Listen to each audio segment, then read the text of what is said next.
A detailed study of a person, group, situation, etc. over a period of time is known as case study.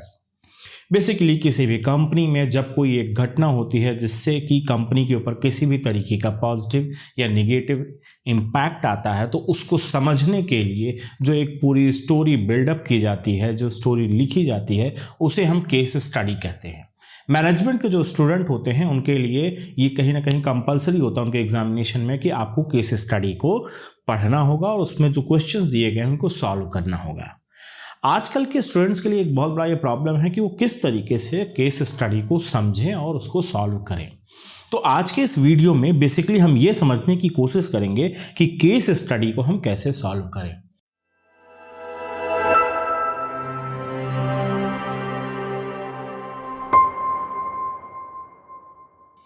Basically case study को solve करने का सबसे पहला और basic फंडा क्या है कि केस को कंप्लीटली आप उसको पढ़ें और समझने की कोशिश करें। It's mean that you have to give some time to understand the case. There are certain steps. Case study को सॉल्व करने के लिए कुछ स्टेप्स हैं और उनको हम वन बाय वन समझने की कोशिश करेंगे। सबसे पहला जो स्टेप आता है वो है सिचुएशन एनालिसिस का, यानी कि हमें उस पूरी केस को समझने के बाद उसकी एक समरी क्रिएट करनी होगी। अब उस समरी को क्रिएट करते समय हमें ये देखना होगा कि मान लीजिए अगर हमारा केस 1000 वर्ड्स का है तो हमें जो केस की समरी लिखनी है वो तकरीबन 310 या 320 या 350 वर्ड्स के बीच में ही होनी चाहिए, यानी कि 1/3 जो पोर्शन है केस का उसको लेकर हम चलेंगे। तो situation analysis is what? It is the summary और synopsis of the case is not more than 1/3 of the total words, यानी कि जो भी टोटल वर्ड्स हैं उससे ज़्यादा 1/3 पोजीशन से ज़्यादा नहीं होना चाहिए। नेक्स्ट जो स्टेप आता है वो हमारा बड़ा इंपॉर्टेंट हो जाता है, जिसे हम कहते हैं प्रॉब्लम स्टेटमेंट। ये किसी भी केस का क्या हो सकता है, हम इसे कह सकते हैं फोकस पॉइंट कह सकते हैं या सेंट्रल पॉइंट कह सकते हैं, जिस पर वो केस डिपेंड कर रहा है। मान लीजिए जो केस स्टडी आप पढ़ रहे हैं जिसको आपको सॉल्व करना है और उसका बेसिक जो इशू है ये है कि कंपनी नेगेटिव प्रॉफिट में जा रहा है, यानी कि कंपनी में वो ग्रोथ नहीं आ रही जो कि आनी चाहिए। तो अब आपको इस स्टेज पर क्या करना है, आपको फाइंड आउट करना है कि क्या प्रॉब्लम क्या है और उसको आपको एक स्टेटमेंट आपको लिखना होगा। 1 लाइन स्टेटमेंट आपको लिखना होगा और वो आपका क्या कहलाता है, फॉर्मुलेशन ऑफ द प्रॉब्लम कहें या उसको हम ये कह सकते हैं प्रॉब्लम स्टेटमेंट। अब अगला स्टेप जो हमारा आता है उसे हम कहेंगे फैक्ट। फैक्ट्स का मतलब क्या है कि जो भी केस है उस केस में कुछ तथ्य दिए गए होंगे, कुछ फैक्ट्स हैं, कुछ फिगर्स हैं, उनको आपको नोट डाउन करना होगा। फॉर एग्जांपल कि कंपनी का कोर बिजनेस क्या है, उसकी कोर कॉम्पिटेंसीज क्या है, ठीक है, किस सन में वो स्टैब्लिश्ड हुई थी, उसके बोर्ड ऑफ डायरेक्टर्स क्या हैं, उसकी पॉजिटिव चीज़ें क्या हैं। इस तरीके के फैक्ट्स एंड फिगर्स को आपको नोट डाउन करना होगा, क्योंकि जब हम केस को सॉल्व करेंगे तो कहीं ना कहीं ये एक इंपॉर्टेंट वेरिएबल की तरह काम करेगा।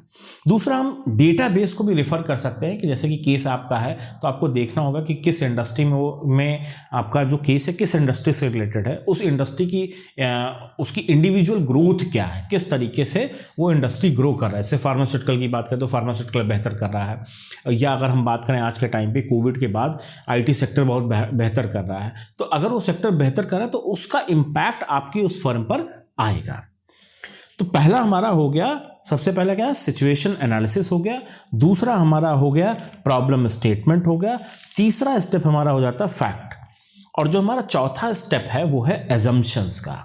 आपको जैसे केस है, केस में बहुत सी चीज़ें नहीं रहती हैं मेंशन, लेकिन हम उसे एज्यूम करके चलते हैं। जैसे मैंने अभी आपसे बात कही कि कोविड के बाद आईटी इंडस्ट्री में बहुत सा इम्पैक्ट आया, बहुत से चेंजेस आए, तो हम एक एजम्पशंस लेकर चल सकते हैं कि जो इंफॉर्मेशन टेक्नोलॉजी बेस्ड इंडस्ट्री है वो डायनेमिक नेचर में है, यानी कि वहाँ पर टेक्नोलॉजी एक टाइम के बाद क्या हो जा रही है, आउटडेटेड हो जा रही है। तो मैंने एक एजम्पशंस क्रिएट किया क्या कि IT industry is dynamic in nature.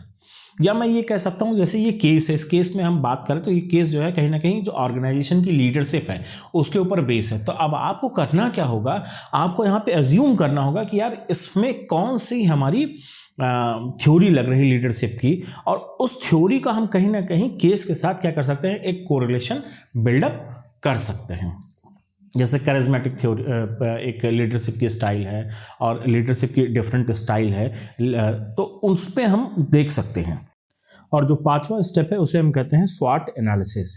Basically स्वॉट analysis क्या है, किसी भी कंपनी की जो स्ट्रेंथ, वीकनेस, अपॉर्चुनिटी और थ्रेट है उसके बारे में इसमें बात की जाती है। स्ट्रेंथ और वीकनेस ये किसी भी ऑर्गेनाइजेशन का जो इंटरनल एनवायरनमेंट है वो उस पर हम बात करते हैं। फॉर एग्जांपल हम बात कर सकते हैं कंपनी की जो फाइनेंशियल पोजीशन क्या है, उसका ऑर्गेनाइजेशनल कल्चर क्या है, वहाँ पर जो ह्यूमन रिसोर्स है वो कैसा है। इस तरीके के मल्टीपल फैक्टर्स होते हैं जो कि स्ट्रेंथ और वीकनेसेस में आते हैं। वहीं अगर मैं बात करूँ अपॉर्चुनिटी और थ्रेट की, ये किसी भी ऑर्गेनाइजेशन का जो एक्सटर्नल एनवायरनमेंट है, इसमें हमारा पॉलिटिकल एनवायरनमेंट हो सकता है, गवर्नमेंट हो सकता है, कंपटीटर हो सकते हैं, हमारी लीगल बॉडीज़ हो सकती हैं जो कि ऑर्गेनाइजेशन को कहीं ना कहीं क्या कर रही हैं, इम्पैक्ट कर रही हैं। तो केस स्टडी जब हम करते हैं तो हमें उस ऑर्गेनाइजेशन का कंप्लीट स्वॉट एनालिसिस करना चाहिए ताकि हमें पता चले वो कौन से वेरिएबल है जो उसे इफेक्ट उस पर डाल रहे हैं। अब इन 5 स्टेप्स को करने के बाद स्टूडेंट्स को क्या करना चाहिए, उस केस से रिलेटेड जो क्वेश्चंस दिए गए हैं उनको प्रॉपरली समझना चाहिए और उनको अटेम्प्ट करने की कोशिश करें, यानी कि उन क्वेश्चंस को सॉल्व करने की कोशिश करें। सॉल्व करने में क्या होगा, आपने यानी कि केस को समझा, उस पर फैक्ट्स फिगर निकाल लिए, उसके सारा आपने एक प्रॉब्लम स्टेटमेंट दिया और अब आप करने क्या जा रहे हैं, you are trying to give solutions. अब सॉल्यूशंस मतलब क्या है, एज ए स्टूडेंट आप मल्टीपल सॉल्यूशन देंगे, यानी कि you will generate the different alternative, यानी कि जो अगला स्टेप क्या है, जनरेशन ऑफ अल्टरनेटिव्स, अलग अलग तरीके के सॉल्यूशंस आप डेवलप करते हैं।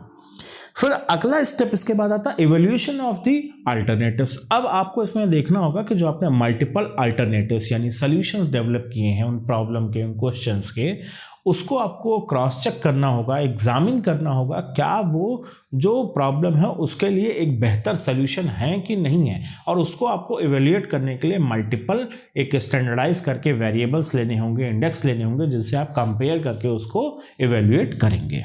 और इन लास्ट में आप किसी एक बेस्ट जो अल्टरनेटिव्स है, जो सॉल्यूशन का बेस्ट अल्टरनेटिव है, उसको आप क्या करेंगे, सेलेक्ट करेंगे और फाइनली कहीं जाकर आप उस क्वेश्चन का आंसर देने की कोशिश करेंगे और इस तरीके से आप अपनी केस स्टडी को सॉल्व करेंगे। स्टूडेंट्स, अगर आपको ये केस स्टडी का प्रोसेस अगर समझ में आता है तो कमेंट बॉक्स में लिखकर बताएं और वीडियो को लाइक करें, चैनल को सब्सक्राइब करें। धन्यवाद।